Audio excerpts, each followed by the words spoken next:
بسم اللہ الرحمن الرحیم۔ دنیا کی حقیقت افلاطون کی نظر میں۔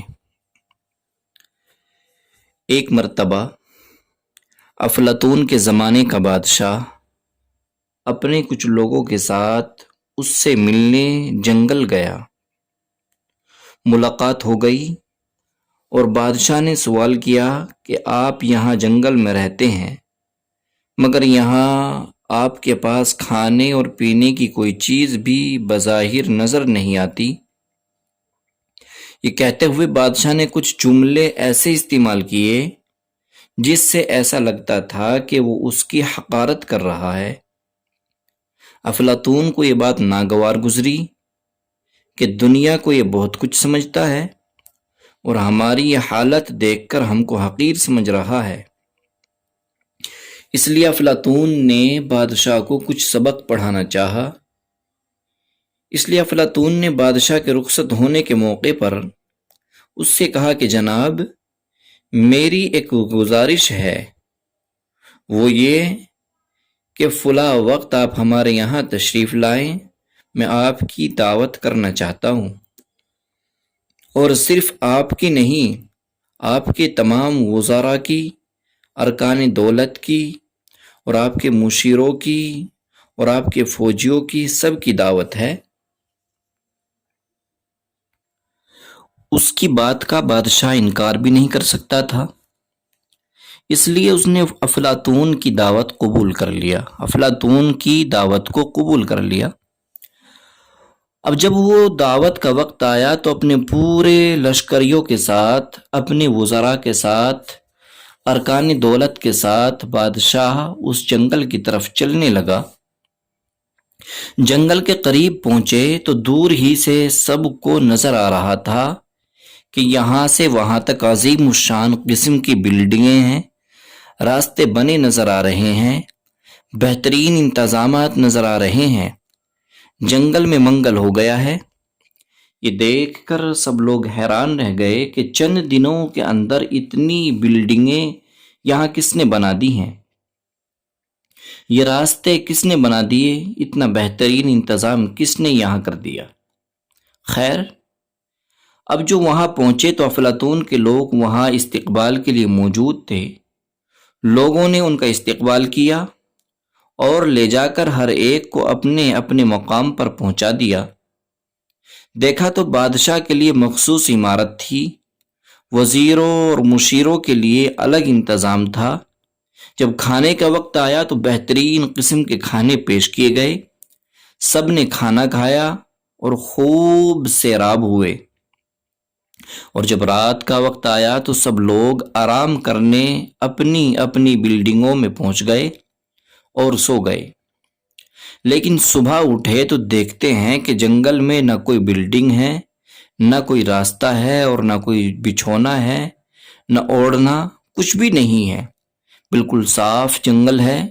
سب کے سب جنگل میں نیچے پڑے ہوئے ہیں، ادھر بادشاہ بھی نیچے پڑا ہوا ہے اور اس کے وزیر بھی نیچے پڑے ہوئے ہیں۔ یہ دیکھ کر سب پریشان بھی ہوئے اور غصہ بھی ہوئے۔ افلاطون نے کہا کہ جو کچھ تم نے دیکھا تھا وہ دراصل میرے خیال کا نتیجہ تھا، قوت خیالیہ کا کرشمہ تھا۔ قوت خیالیہ سے آپ کے ذہنوں میں نے یہ بلڈنگیں ڈال دی، یہ عجیب و غریب تماشا آپ کو دکھایا دیا، حقیقت میں کچھ نہیں تھا۔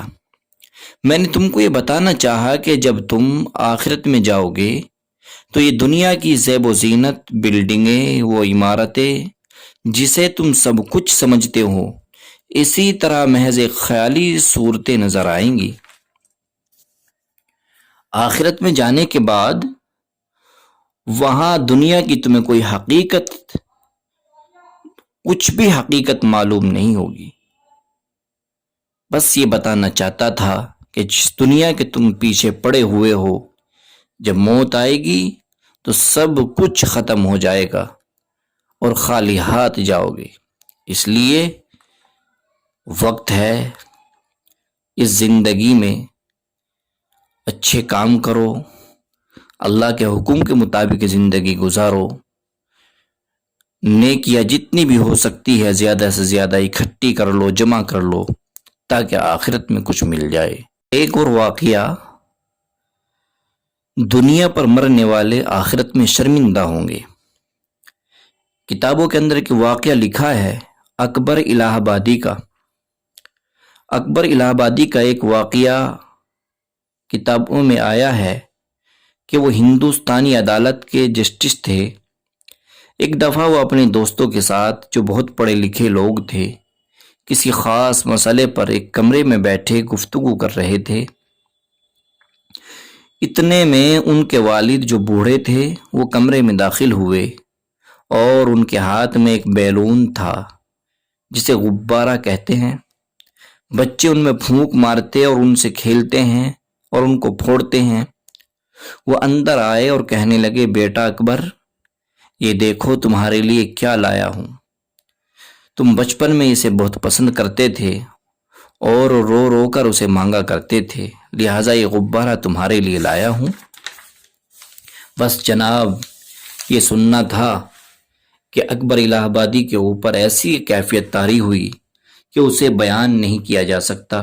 نہایت شرمندہ ہو گئے کہ ایک چیف جسٹس اور ان کے ساتھ بڑے بڑے لوگ بیٹھے ہیں، ان کے سامنے والد صاحب غبارہ لا کر دے رہے ہیں کھیلنے کے لیے۔ کتنی شرم کی بات ہے۔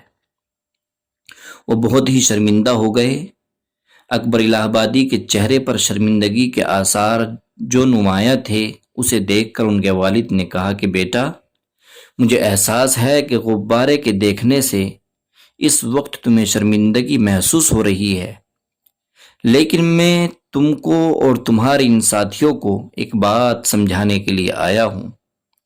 وہ یہ کہ تم جو آج ان عہدوں اور دولت کی چیزوں پر فخر کر رہے ہو اور ان کو حاصل کرنے کی فکر کرتے ہو، کل قیامت کے دن وہی چیز تم کو دی جائے گی تو وہاں بھی تم کو اسی طرح شرم آئے گی جیسے آج تمہارے بچپن کی خواہشات و مطالبات پر شرم آ رہی ہے۔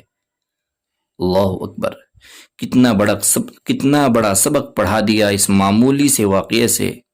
یہ بلڈنگ آج ہمیں اچھی لگتی ہیں، دنیا کا پیسہ بہت اچھا لگتا ہے، بلکہ آدمی اسے دوسروں سے چھیننا چاہتا ہے، اس کو جمع کرنا چاہتا ہے، اس کو بڑھانا چاہتا ہے، بڑی فکریں اس کے لیے کرتا ہے، اپنی نیند قربان کرتا ہے، اپنی جان قربان کرتا ہے۔